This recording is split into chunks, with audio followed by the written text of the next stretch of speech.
اقبال قابل آدمی تھا بہت زیادہ.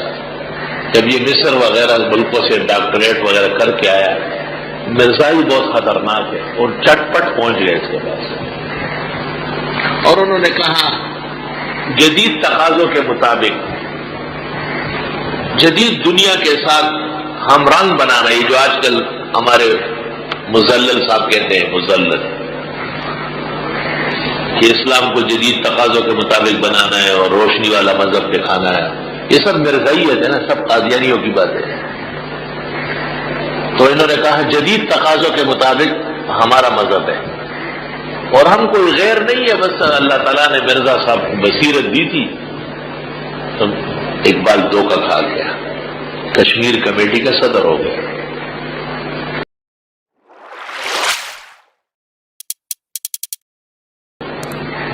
ہمیں تو اور کچھ پتہ نہیں، لیکن اتنا پتہ ہے کہ انور شاہ صاحب سے جب بات چیت کرتا تھا تو حضرت شاہ صاحب ویسے لیٹے رہتے تھے، لیکن جب اقبال بات چیت کرتا تو بیٹھ جاتے تھے اور فرماتے تھے آپ کے سوال کے احترام میں بیٹھنا پڑے گا. ادریس کاندیلوی مرحوم کا بیان ہے کہ حضرت شاہ صاحب نے فرمایا دارالعلوم دیوبند میں مجھ سے کسی نے اتنا علم حاصل نہیں کیا جتنا اس نوجوان نے حاصل کیا.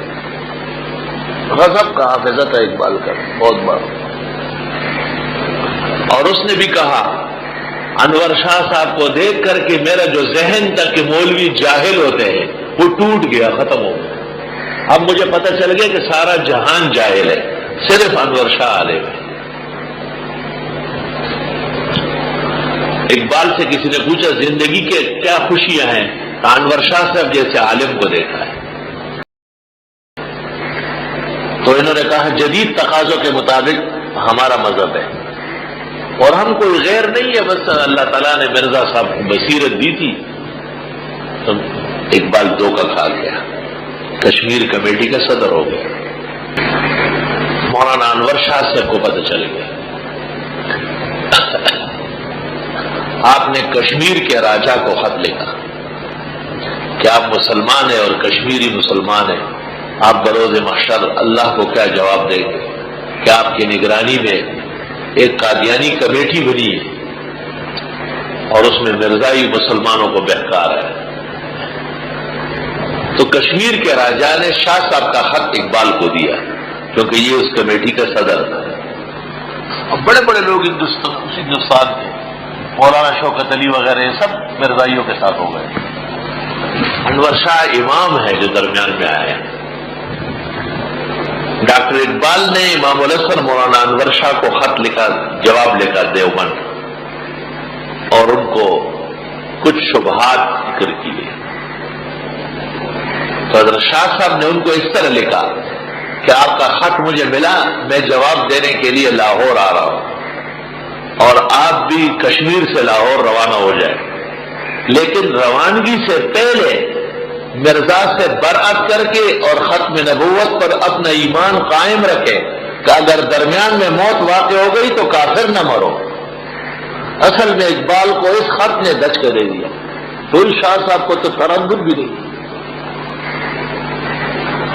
اقبال جب وہاں سے روانہ ہو رہا تھا تو بڑا حیران تھا کہ حضرت مولانا انور شاہ نے مجھے کیا عجیب بات لکھی ہے کہ کشمیر سے لاہور کے لیے روانگی سے پہلے اپنا ایمان ختم نبوت پر بحال کرو اور مرزا غلام احمد سے برعت کر لو، اگر راستے میں موت آ گئی تو کہیں کفر پر مر نہ جاؤ.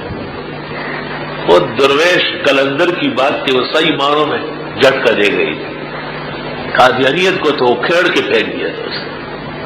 جب لاہور آئے اور شاہ صاحب سے گفتگو ہوئی، سوال جواب ہوا، ڈاکٹر اقبال نے کلمہ شہادت دوبارہ پڑھا اور مرزائیت و قادیانیت سے برعت کر لی، چلا گیا. کچھ دیر بعد دوبارہ آیا تو حضرت شاہ صاحب اندر آرام کر رہے تھے لیکن جاگ رہے تھے. چودھری افضل حق جو احرار کے صدر تھے، بہت بڑے اہل حق لیڈر تھے، اس نے اقبال کو کہا کہ بس یہی بیٹھو، اچھے بیٹھ. اس نے کہا مجھے ملنا ہے، نہیں اجازت نہیں. تو میں ابھی شاہ صاحب سے مل کے گیا ہوں. تو بیچ میں اور لوگ آئے، مولانا حبیب الرحمان شیروانی وغیرہ. کہ جانے دے. چودھری افضل صاحب نے کہا جب تک شاہ صاحب اندر سے نہ کہے نہیں جانے دے. تو شاہ صاحب سے پوچھا گیا. شاہ صاحب نے کہا, شاہ صاحب اٹھ کے خود باہر آئے, لیکن شاہ صاحب پر اثر تھا غم کا. تو ڈاکٹر صاحب نے کہا کہ میں نے تو کلمہ پڑھ لیا اور آپ کے ہاتھ پر تجدید کر لی. تو حضرت نے فرمایا ڈاکٹر صاحب آپ کی وجہ سے جو ہمارے لاکھوں نوجوان مرزائی ہوئے ان کا کیا ہوگا؟ آپ کی وجہ سے جو بڑا غرق ہو چکا ہے. کالج یونیورسٹیوں کے لڑکے سارے مرزائی ہو چکے. ڈاکٹر صاحب نے کہا اس کا علاج میں کرتا. وہ واپس گئے اور تمام اخبارات میں اپنا توبہ نامہ اور ان لوگوں کو وصیت کی کہ جو میری وجہ سے مرزائیت کو اسلام سمجھ چکے خالص کفر ہے اور اس سے فوراً پیچھے ہٹو اور توبہ کرو, بروز محشر میں تمہارا ذمہ دار نہیں. اور وہ اخبارات میں جو بیانات دیے ان کے کٹنگ لے کر گیا ہے شاہ صاحب کی تصدیق کے لیے کہ حضرت اتنے روزنامے اور اتنے اخبارات لاہور سے نکل رہے, یہ میں نے بیانات دے دیے. شاہ صاحب خوش ہو گئے بہت آرام سے. تو اقبال نے کہا اب میری دعوت منظور کریں گے؟ آپ نے فرمایا منظور ہے. تب شاہ صاحب ان کے گھر گئے کھانا کھانے. نہیں جا رہے. یہ جہان فانی ہے کوئی بھی شے لا فانی نہیں. تو شاہ صاحب رحمت اللہ علیہ اکثر فرماتے تھے کہ اقبال کے سوالات سے دل خوش ہوتا ہے, اور وہ بیشتر سوالات جو کرتا تھا وہ یا فلسفے سے متعلق یا مکافات و مجازات سے متعلق ہو. یاد رکھیں